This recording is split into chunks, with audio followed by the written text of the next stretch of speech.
Chinese media says at least 53 people have died after an earthquake struck a remote Himalayan region in Tibet. The magnitude 7.1 quake and strong aftershocks have damaged or brought down many buildings. The Tibetan city of Shigatse is among those hit, and tremors were also felt in neighbouring Nepal's capital Kathmandu, as well as parts of northern India and Bhutan.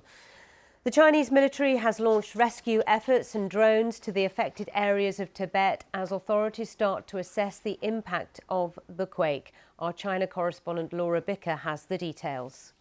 We've seen footage from these remote regions. Rescuers have already reached some of those who've been trapped in buildings. Now, this is right at the foot of Mount Everest, within Mount Everest National Park. These are remote communities. They are very high, so they're about 4,000 kilometres high. Temperatures are well below freezing. Chinese Air Force have assembled unmanned drones to try to search the area and assess who needs help and where, so that they can direct the rescue teams into the right areas.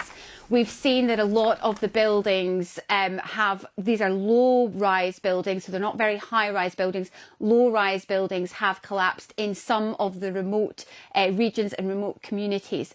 We've also seen on state media firefighters searching through the rubble and trying to make sure that they can find any casualties quickly. This is a region that is very used to earthquakes, but this is the strongest earthquake they've experienced in this region in 5 years, and there have been more than 40 aftershocks in the 4 hours that have followed. And those aftershocks are quite slight. They're about 4 on the Richter scale, but they are still continuing and must be terrifying for those communities who are already going through so much. And presumably it is challenging to access some of these communities.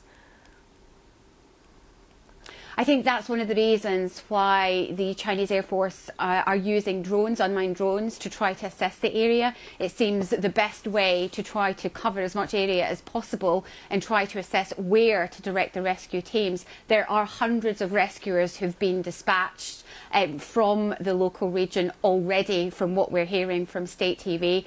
Unfortunately, China experiences a number of earthquakes, and they are practiced at trying to get to remote areas. Last year there was an earthquake in Xinjiang, in remote areas and mountainous and in freezing conditions. So rescuers are practiced at dealing with this kind of emergency in China.